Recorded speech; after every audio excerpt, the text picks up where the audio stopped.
Happy New Year, everybody! So, a couple things.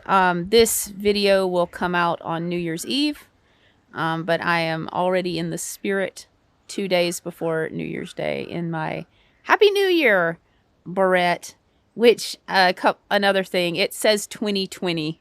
Um, not to jinx anything, but this is the only Happy New Year's paraphernalia I had, so this is what you're getting. Another thing, I can't drink anything boozy because for the first time in months, I'm going to get to go out on a date and I'm super excited about it. So instead, I'm just drinking a straight Pepsi Cola, not a sponsor. Cheers to the new year.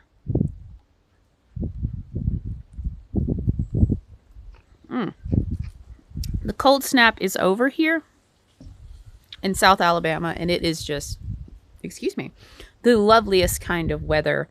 So if you know me, if you follow me on Twitter or Tumblr or Instagram or DeviantArt, for those of you who use DeviantArt, you will know that it is a tradition in our household to watch the X-Files pilot, the very first episode.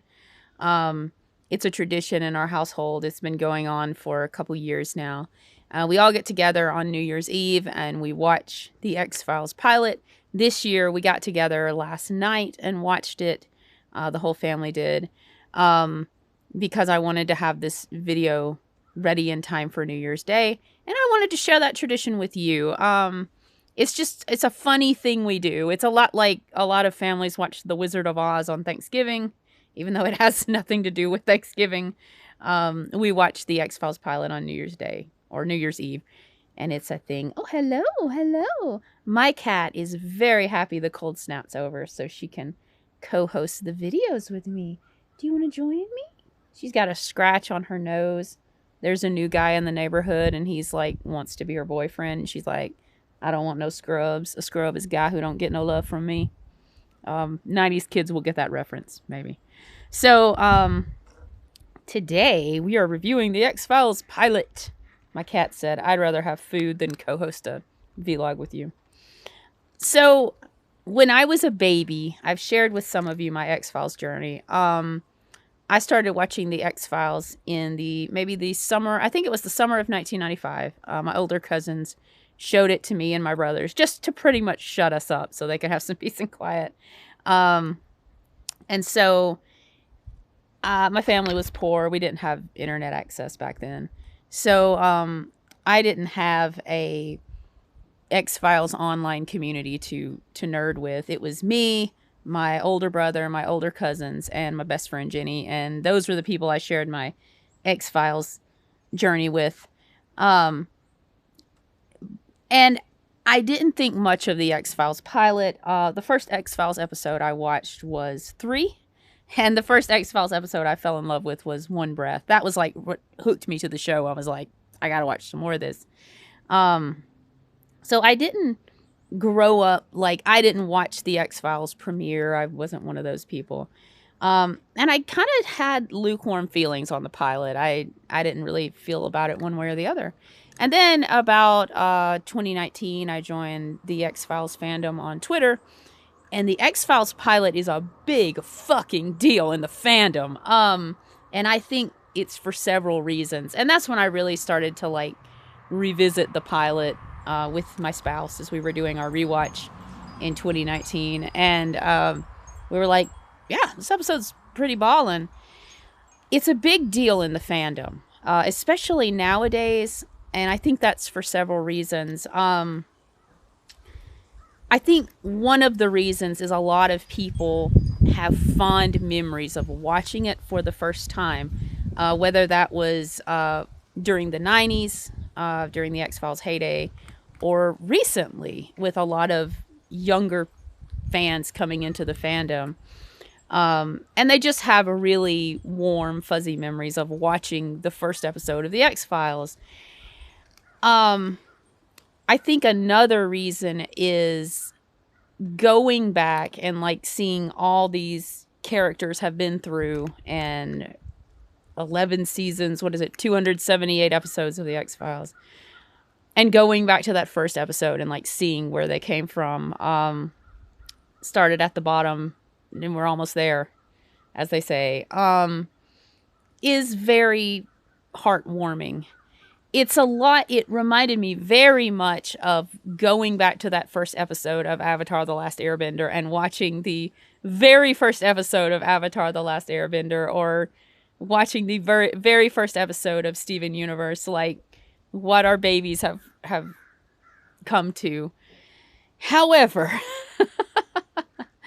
double-edged sword with an episode like Avatar: The Last Airbender, like you watch the last scene in the last episode where Aang and Katara kiss, and you're just like, yes, we did it. And then you go back and watch the first episode and you're like, this is wonderful.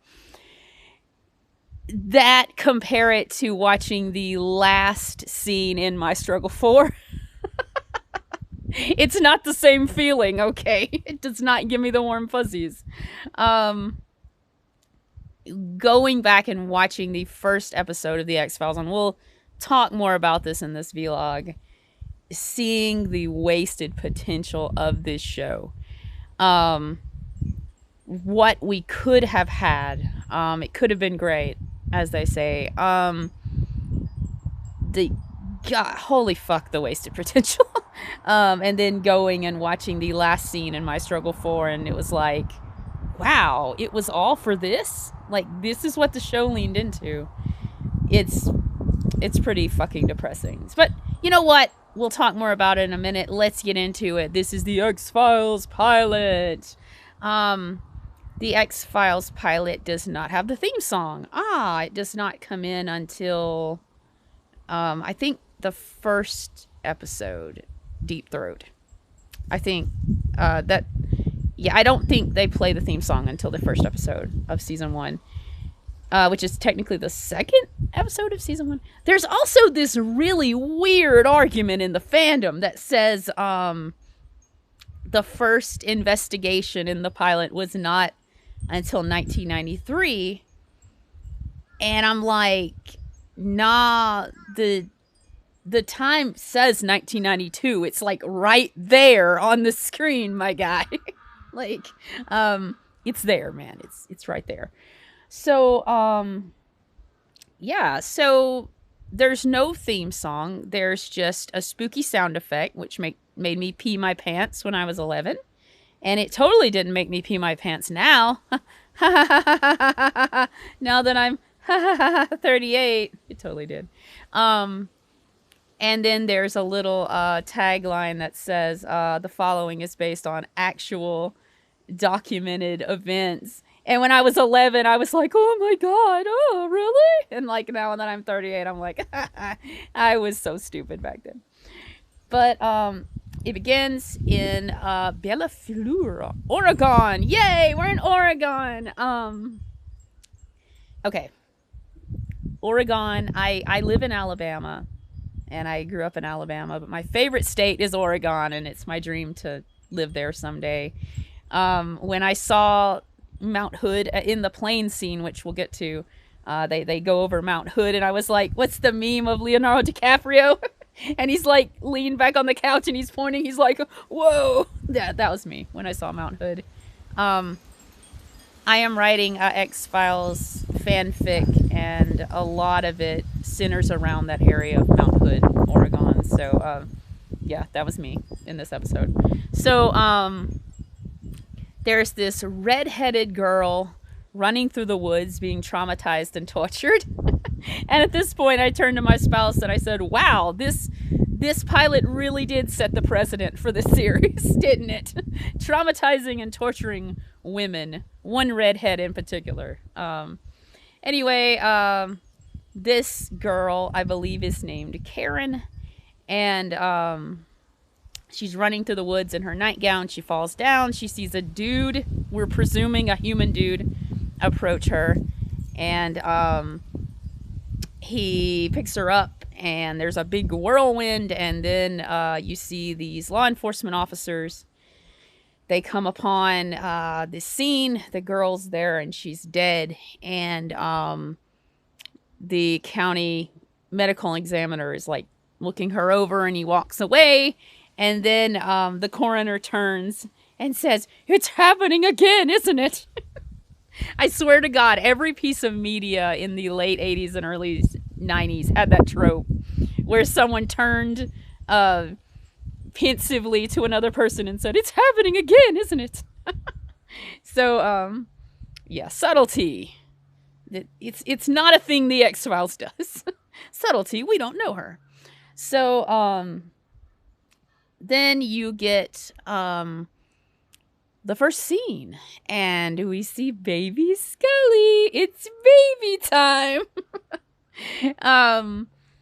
The podcast Warrior Cats, what is that? Not a sponsor, but holy hell, it's a good podcast. Love ya, Maureen and Rena. Best Warrior Cats podcast, hands down. When they were reviewing Blue Star's Prophecy, which is probably the saddest, I'm just going to go out there and say one of the saddest books I've ever read. At the beginning, they said, let's enjoy baby time, when all these characters are just innocent little babies. And that's the way I feel about the X-Files pilot. Like, am I going to tear this show apart? Hell yeah. But am I going to enjoy Baby Mulder and Scully? Hell yeah, I am. So we see baby Gillian Anderson walking to FBI headquarters.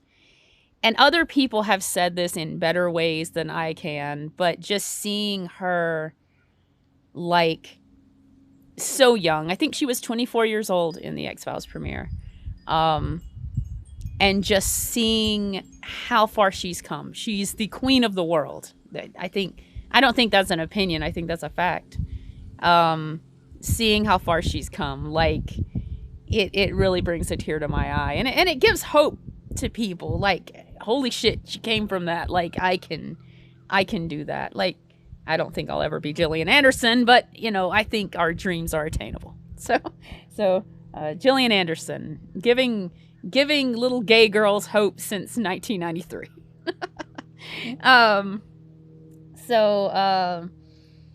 You see her walk into FBI headquarters, and people drag season 1 Scully for her outfits. They say they're tacky and terrible. And I am going to say, without a shred of sarcasm, that green plaid suit she's wearing is fucking styling. All right, it's fantastic. Okay, so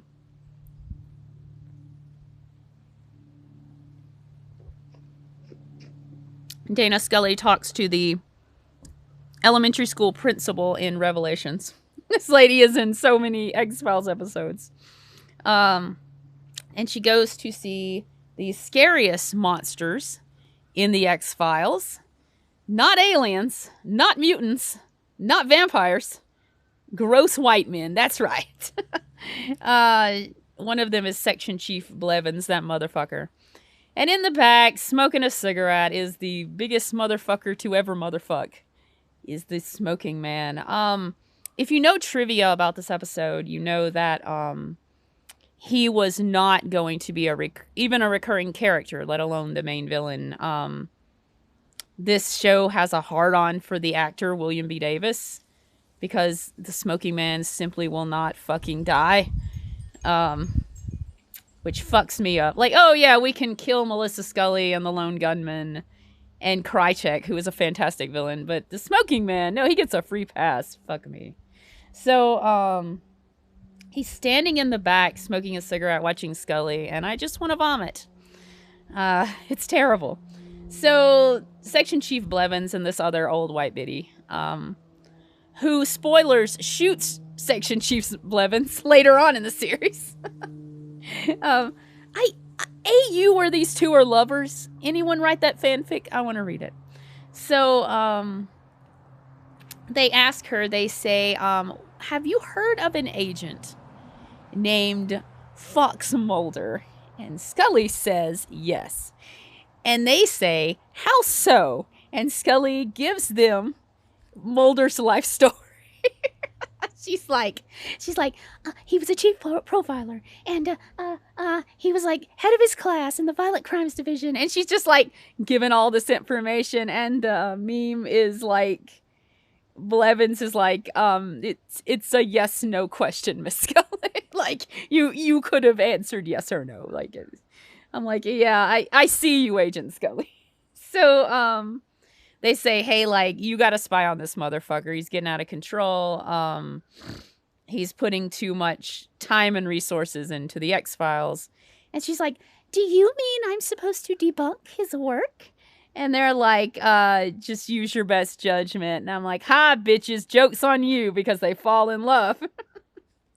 So, she goes down to the basement, and you hear probably, I'm going to say, the most quoted Mulder line in the series, where she goes in the door and he's like, nobody down here but the FBI's most unwanted. The Sex Files podcast said, Mulder just tried that joke on everyone and they left. And Scully was the only one that stayed after he told that joke. And that's why she got stuck with him. They kept sending people down there and they just kept coming back. So, Mulder, like, another great X-Files pilot meme is like Mulder's in his office and he's like, they're not going to get me. They're not going to spy on me. And then he turns and sees Scully, and you see it on his face. He's like, oh shit, she's cute. You just hear him, that internal screaming. Also want to point out, he's making the slides just for her as she walks in. And on Twitter, I put the feral dog gif. That's how I feel at that. Two things. Baby Scully and Mulder, respectively. Scully is sassy. She's enthusiastic. She's all kinds of smart. She has aspirations. She has hopes. She wants to advocate for people. She wants to seek justice. It is so sad to compare this Scully to the traumatized and tortured woman, like even in Tombs at the end of season 1. Putting a picture of this Scully up against that Scully in the courtroom scene in Tombs, you just see this very hardened and cynical character. She has been traumatized. That's just at the end of season 1. And then to see her at the end of season 11 and say, we'll get to it, like what this character could have been and what this show could have been. It could have been much better. I'll die on that hill. So, Baby Mulder, on the other hand, I put out a tweet today, actually, that said, this is the first review I've done where I wholeheartedly love Mulder. In the X-Files pilot, Mulder is all of the things that I love in Fox Mulder's character. He's energetic, he's playful, he's sassy, he's gentle. He actually listens to Scully. He wants to meet her halfway on her scientific theories. They work as a pair. And I'm saying, like, why, oh, why was this character, this wholesome and wonderful character, who was flawed, yes, but he had enough positive traits to make him a likable and even beloved character, was buried in the problematic shit that he would eventually come to be, that I could not overlook, and that would make him so unlikable to me. Why did the show do that? Like, talk about ruining potential. But anyway, like I said, we'll talk more about that in a minute. They meet, they shake hands, probably the most iconic handshake in the history of TV. And Mulder starts showing her the slides. And Mulder also pronounces Oregon, not Oregon. And a lot of people drag him for that. And that's how I pronounce Oregon. Like, am I a freak too? Probably, yeah. So, he's telling Scully this, like, these kids in the class of 1989, sorry. 1999, no. They have been going missing and then turning up dead. And Mulder's like, there's no explanation in the realm of science. And Scully says, she's like, you just have to know where to look for the answers. Like, and there's another episode, I think it's Herrenvolk, I'm not sure, where Scully says nothing happens contradictory to nature, only what we know of it. This really sets Mulder up as being the trusting and even gullible one of the pair. And Scully is truly the suspicious one. In this episode, Mulder is really just settling on, well, this has no explanation, I guess. And Scully's really the one wanting to dig for answers. That's why I don't understand why many people see Scully as like this closed-minded bore. She's a scientist. She wants to explore. She wants to discover things. And that's part of her character I love. Like, Scully's like, yes, there are wonders and mysteries in the universe. We just haven't figured out what those explanations are. That's one of the main differences between her character and Mulder's character. Also Mulder asked her, how's your chemistry? And I'm like, bro, she's a doctor. Again, in another scene, they're going to an autopsy and he's like, hope you aren't squeamish about this kinds of things. And I'm like, bro, she's a doctor. Also, rich of you to say that, Mulder. We've seen how well you hold it together in yucky medical situations. He doesn't. Okay. So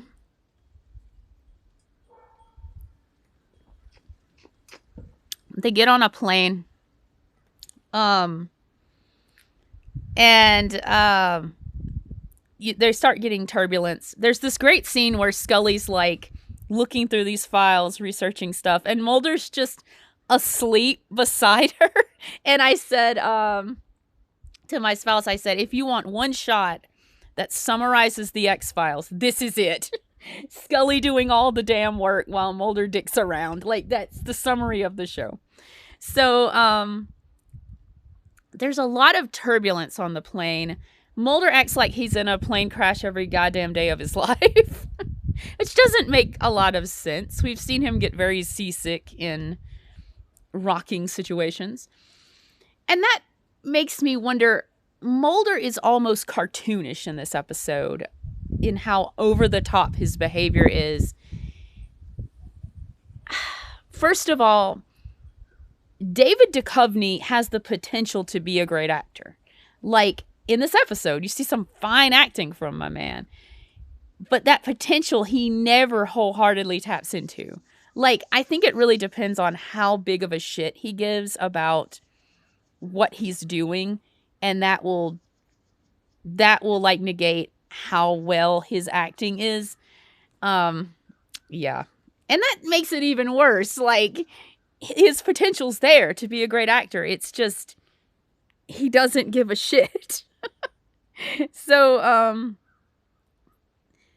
but then I think a lot of what Mulder's doing is for Scully's benefit. Like the quips he's making, his over-the-top playful behavior. I told my spouse he acts like a 12-year-old boy who has never seen a woman before. That's what he's acting like. He is intrigued by Scully. He's fascinated by her. And I mean, who wouldn't be, right? I mean, they were like, let's really send this guy the most beautiful woman on the face of the earth, is what, they said when they sent her down there. So, they get to Bellefleur. They're driving in the car. Pretty awesome Pacific Northwest shots. Of course, this is not Oregon. This is Vancouver, British Columbia. So Scully says, he says to her, he's like, oh, I'm impressed. And she's like, was I not what you were expecting? And she is also very charmed. the times that she smiles and laughs in this episode is sweet, but it's also heartbreaking. Someone, I think it was the Sex Files podcast, tallied how many times Scully laughs throughout the series, and they came to the conclusion that she laughs in the episode Space. She laughs in this episode too, but she laughs in the episode Space, and she does not laugh again until Hollywood AD, which is in season 7, which is kind of a great and very sad litmus for Scully's life, just how depressing it becomes. So they get to the graveyard. They're gonna dig up this kid who was a victim, and the county medical examiner comes up, Mr. Nimmons, he'll come back. And also wanted to point out I think it's the coroner and the sheriff. Excuse me. My spouse said they call each other at night to make sure they're wearing the same outfit the next day. They're like the girls used to do in grammar school. The best friends, they would call each other and it's like, are you going to wear this? Okay, I'll wear that too. Like, that's how they are. The medical examiner's like giving him shit. Mulder and Scully are giving him shit right back. And then they're exhuming this body. Scully and Mulder are like shout talking their notes to each other while the backhoe's digging up the coffin. And I'm like, could you guys, you could have said this in the car. Like, why are you doing this now? And I think just solely for dramatic effect, the rope, the pulley snaps and the coffin goes tumbling down the hill. They open it up and you get this really weird looking mummified corpse, which obviously stinks because even Scully's weirded out by it. That's one of the, like, it's this drinking game, like when Scully's grossed out by something, you know it's bad. That happened in Home. A couple other episodes it happens in. So Mulder, we start the time-honored tradition of Mulder body-shaming dead people. He's like, well, I guess he's safe to say he didn't make the varsity basketball team. How is that? What? Is it like he's not very tall or... I don't even get the joke, Mulder. Like, is it because he's dead? What is the joke?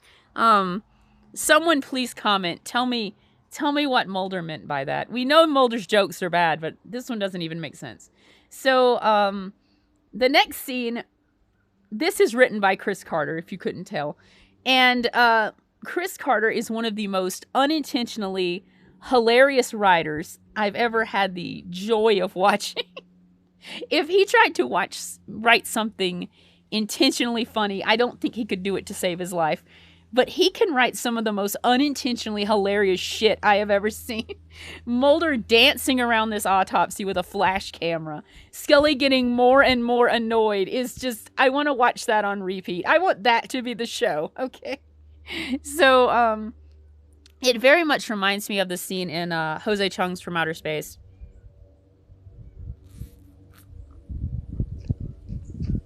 Where Scully is doing the autopsy and the little guy's dancing around her with the digital camera. She says, could you please point that thing away from me? She's so sassy. And she's like, Mulder's like, this thing isn't human. What is it? And then Scully dead ass says, an orangutan. Again, unintentional hilarity. Courtesy Mr. Chris Carter. And you know Chris Carter's writing this and he's like, this is so clever, it's so dramatic, and then it's the funniest shit you've ever seen.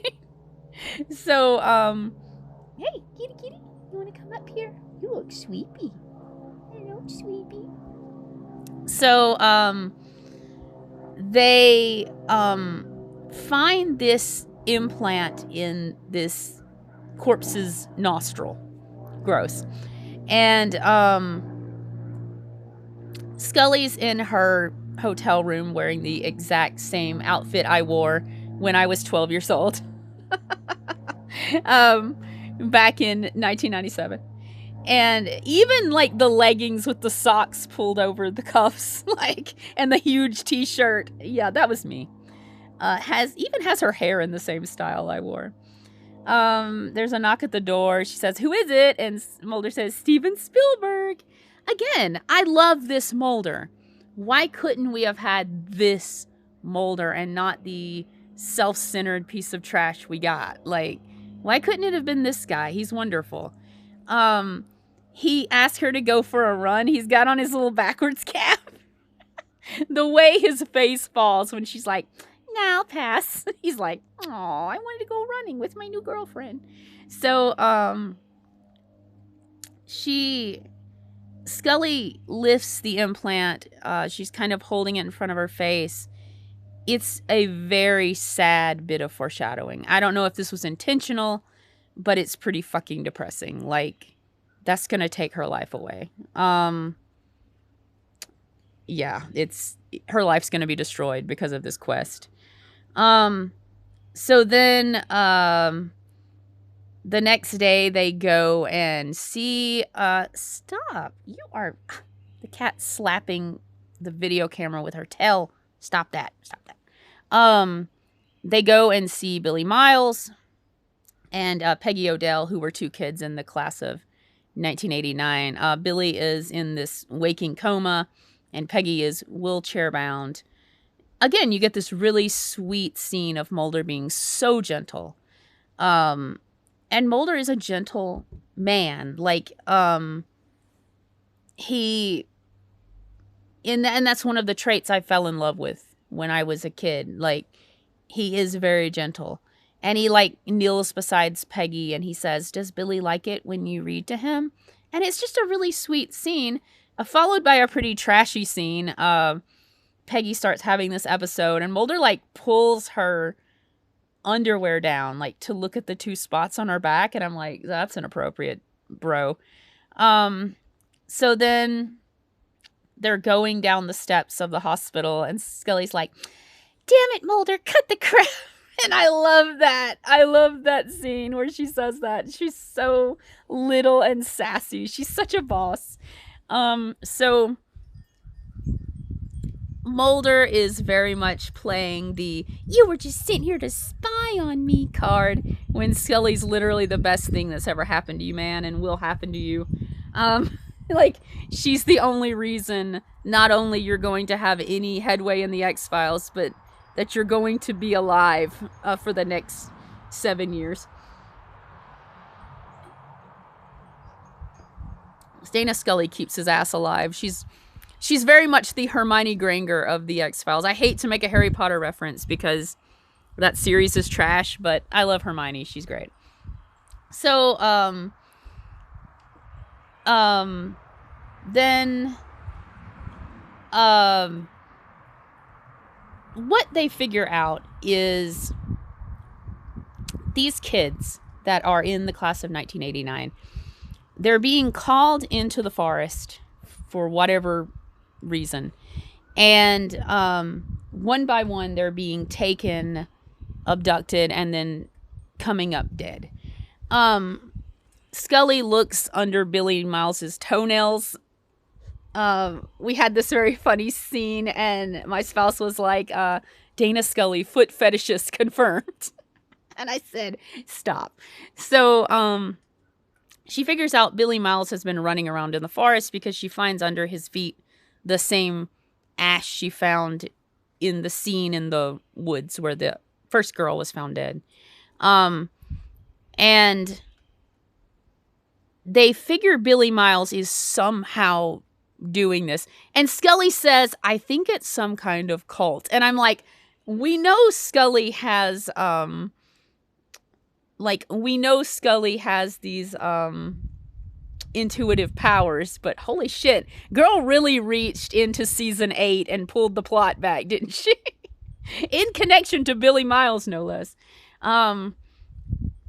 So the nurse who's taking care of Billy also says this really gross line. She says, Mulder says, like, do you also take care of this girl? And she's like, not my line in the produce section. And that line makes me physically sick. It's so disgusting. Like, I get it was 1992, but that was fucked up then to say. Okay, why would you put that in the show, man? Why, Chris Carter? That's disgusting. So, we can hear our new cat, Moon. He's a very vocal boy. Maybe you can hear him. He's a handsome boy, too. Maybe he'll come up here. He's a very handsome boy. So, they're back in their hotel room. Scully's doing her little notes and her little round glasses. Her hair is very curly, and I feel very seen. The power goes out, and she's like, "Oh, great!" She has these little sassy one-liners. I love it so much. They light all these. She lights all these candles. Where did she get the candles? Where are all these candles coming from? And then we have a gratuitous skin showing scene, which is pretty terrible that they put 24-year-old Gillian Anderson through this, and like her first major role, they were like, you have to show some skin, and that's pretty fucking messed up. Anyway, she finds the marks on her back that they've been finding on these other kids, and she runs to Mulder's room. Let's break down this scene, shall we? She comes to his room in her bathrobe. You see homeboy panicking in real time. He's like, oh my God, what's going on? Then she drops her robe.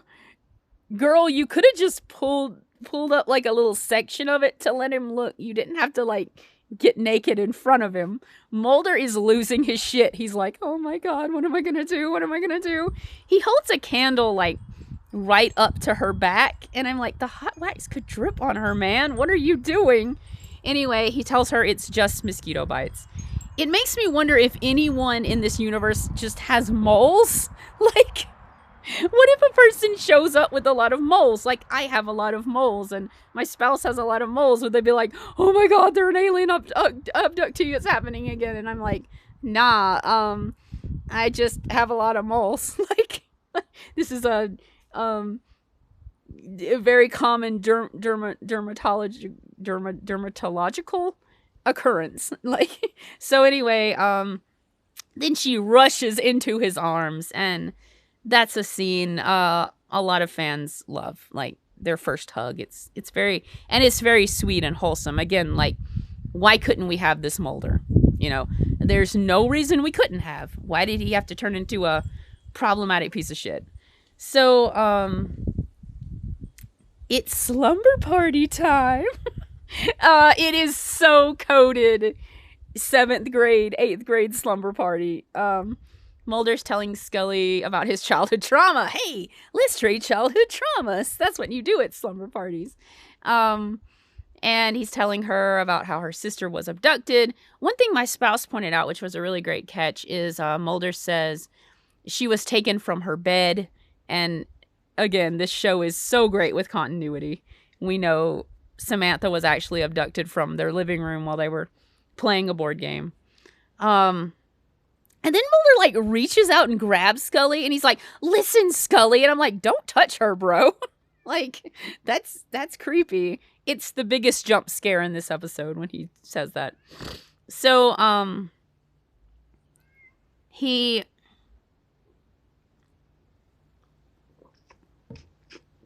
Mulder gets all emo again. He's like, you're just part of an agenda, Scully. And from the beginning, Scully has been honorable. Like, from the literally first episode, she has been advocating for justice and for the victims. And that's her only agenda. Like, she never became a pawn. Like, she was always like, I am going to fight.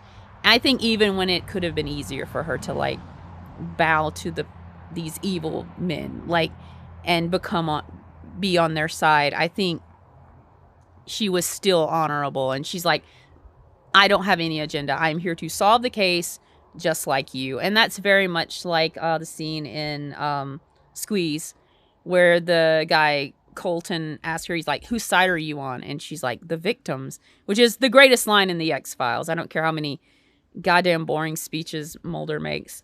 They get a call from, as we later learn, Teresa Nimmons, and she's like, Peggy Odell's in trouble. She was the girl in the wheelchair. And that makes me wonder, is there the class of 1989, when this thing happened to them in the woods, whatever the fuck it was, did it create this psychic link between them where they like Teresa Nimmons knows Peggy Odell is in danger. Peggy Odell knew what Billy wanted, even though he was in a waking coma. Like, is this... And it's never explained. There's a lot in this case that's never explained. We'll get to it. So, again, setting the precedent for the show, Chris Carter's amazing, brilliant writing. Ladies and gentlemen. It's pretty bad. So, continuity, we don't know her. So, they go to this really sad scene, and a person has run over Peggy Odell. There's this kind of funny line where Mulder's like, she was running on foot? And my spouse is like, how else do you run but on foot? Like, my guy. Anyway, then they get this other call. They go back to the hotel room and it's in flames. Scully sounds very annoyed. She is like, there goes my computer. Like her hotel room burns all the time. She treats it like her toast has burned or something. It's really good. Then Mulder's like, it makes you wonder what was in those other graves of those kids that were in the class of 1989 that died. They go back to the graveyard. It's raining and they're cold and wet. A lot of people drag Jillian for her acting in this scene, but I gotta say, David's is pretty bad too. It's equally bad, but it's cute. It's bad where it's like hokey and it's like adorable. Anyway, Scully laughs. It's so sweet. And Mulder laughs, and it's just, this is the show we could have had. Like, I've said it before, we could have had a show about two people falling in love, investigating spooky shit, and this show really did lean into reproductive trauma and sexual assault. Like, that's what this show leaned into. It had the potential to be amazing. We could have had a show like Gravity Falls, which is probably one of the best TV shows ever. And this show was like, nah, we're going to lean into the problematic shit and ruin it. That's what they did. But like in a scene like this, you were like, yeah, this is what we could have had. And I think that's why a lot of people love the pilot, is we see that potential that was just never tapped into. And it's so sad that it never was. Also, fic writers, get on it. They go back and take a hot shower after this scene. Not for sexy times, just so they don't die of hypothermia. Also, Mulder says one of the kids died of... Scully says this kid died of hypothermia, and Mulder's like, in July on a warm summer night. And I'm like, Mulder, people die of hypothermia every day in warm weather. I worked for 10 years next to a huge lake, and that was a summertime thing. People getting drunk, falling in the lake, and dying of hypothermia. I'm like, this happens all the time, Mulder.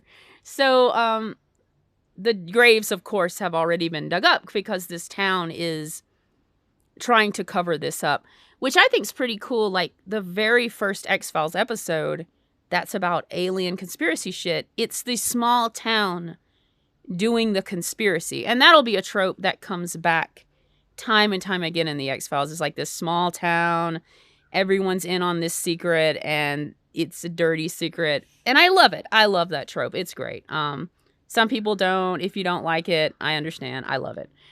Probably because I grew up in small towns and it hits a little too close to home, I think.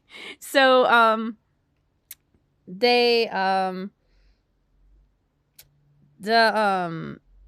go back out to the woods and, they lose 9 minutes before this. And now it's story time with Anastasia. This exact same thing happened to me. It happened in, I think it was 2010. I was a newlywed, and I was coming back home from one of those god-awfully long city council meetings. And I was going through bumfuck nowhere, South Alabama, and my car cut off. Right before that, the radio started scrambling, and I saw this bright blue light in the sky. And that's my UFO story. Not saying it was aliens. I'm just saying that happened to me. So please don't come get me, guys. So that's what happens. And they lose 9 minutes, which is pretty scary and interesting. I really like that. Also, Mulder gets out and dances in the rain some more with Scully, which is kind of their thing, I guess. Like, sure. So they go back out to the woods, and the sheriff's there, and he's like, don't you come near here, even though there's like scary lights, woo woo stuff. And Mulder's yelling at him. He's like, how long are you going to let this go on? And again, another time-honored trope set up in the pilot. Scully gets to the scene and misses the paranormal shit by milliseconds, but the show still drags her for being an unbeliever. Fuck me. I love that double standard. So, Mulder sees Billy. He's got Teresa Nemmons, who was one of the kids from the class of 1989. Let's talk about Teresa Nemmons for a minute. This isn't really important to the story, but it's hilarious. The actress meets up with Mulder and Scully. She's like, this actress, y'all. She's like, you have to protect me. I'm afraid I might die. Like, she really went William Shatner on it, didn't she? Anyway, her dad comes and he's like, oh, we'll protect you, honey. I'm like, she's gonna die. Go with Mulder and Scully. Your chances are better with them. So, when a person wants to go with Mulder and Scully, they're pretty fucking desperate. Like, Mulder and Scully are like the grim fucking reaper. So, they see Billy Miles, the kid in the coma. Scully was right. He was running around the woods.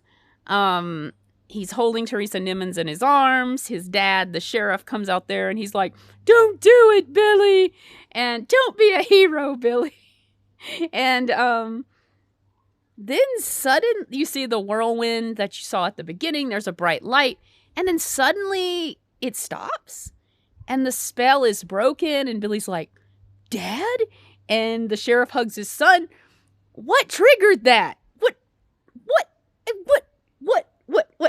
I posted on Twitter the Toy Story 4 gif with Trixie the dinosaur, and she's like, I have a question. In fact, I have another question. In fact, I have all the questions. That's how I feel. So, then you see Dr. I believe his name is Dr. Ferber, the regression hypnosis guy. And when I saw him, I'm like, hey, I'll see you in season 5, Dr. Ferber. He actually plays a really big role in the story. He's doing this regression hypnosis on Billy. And the music in this episode, and particularly this scene, is fucking scary. Mark Snow's soundtrack in season 1, I don't know what happens after season 1, but it's just not got that atmosphere that it had in the first season for whatever reason, but holy shit, it's good.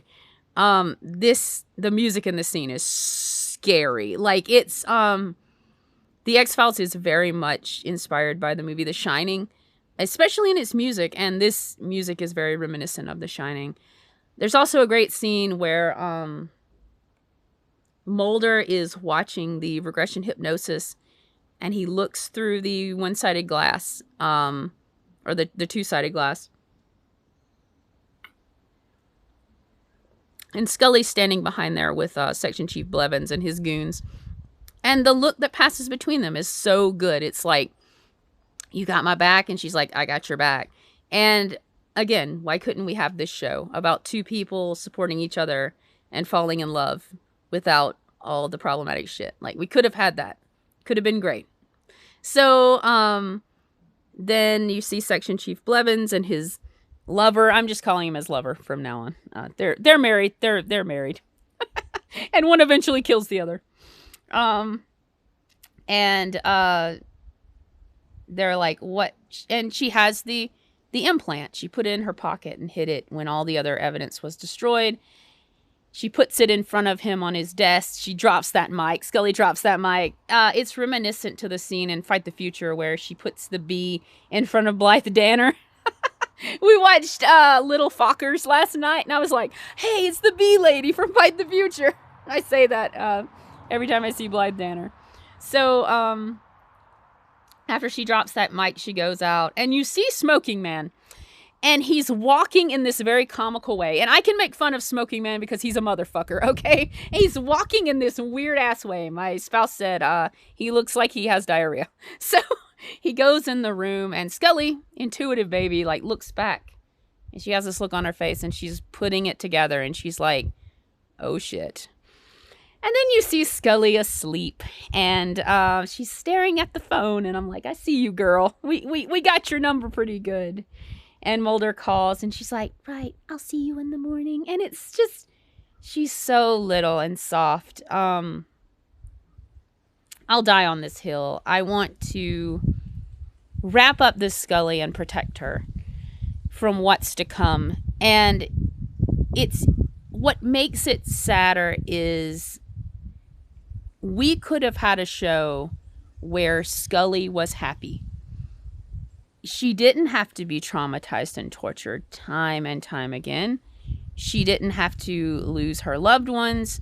She didn't have to have her children die before her very eyes and be taken away from her. We could have had an amazing science fiction show, a better one, without that, without the sexual assault on her, without the reproductive trauma. And it could have been a fantastic show. It would have been a better show without that. And she still could have been a happy person and had a happy life. And I'll die on that hill. I don't give a fuck who says it. They could be like, well, the show wouldn't be the same without this. I'm like, yeah, you're right. It would be better without that. It would be better without that problematic shit. Like, this is why people write tomes of fan fiction. Because obviously it was something that the fans wanted and needed, and the show never fucking gave us. And that's why they're writing this, to give Scully that happy life that she deserved and that she very much could have had, and we could have had a wonderful show anyway. And then you see old Smokey, and he's in the Pentagon putting all the nose implants in one box, which I know is supposed to be dramatic and spooky, but it kind of just makes him look like a sick fuck and a fetishist. So yeah, that's just what it makes him look like. So, again, I think that kind of sets up the precedents for Smoking Man. Like, he tries to be this really groundbreaking and sympathetic villain like Magneto, and he just ends up being a fucking creep. Like, that's what it is. So, that's the pilot, man. Oh, I didn't reference the Pulp Fiction line where what's his name? John Travolta says to Uma Thurman, like, I heard you was in a pilot. And I have to do that because I'm a child of the 90s. And back in the 90s, Pulp Fiction was just everything, okay? And it still is. So that's the pilot. Let me know in the comments. What do you think of this episode? Do you love it? Do you hate it? Are you kind of lukewarm on it? What underrated X-Files episodes do you want me to review? What overrated X-Files episodes do you want me to talk about? I hope you have a happy new year. I hope it's full of happiness and joy and good times and good vibes. Go celebrate it with the ones you love, or if it makes you happy, celebrate it alone. I support you in that. Follow me on Twitter. I am at raccoons_dead. I am at Tumblr at justawfulxmenart. I am at DeviantArt at Dead Raccoons if you're one of the two people that uses DeviantArt. I am at Instagram at Dead Raccoons Draws It. And of course, I am here on YouTube. Have a wonderful new year. I love you. Mwah.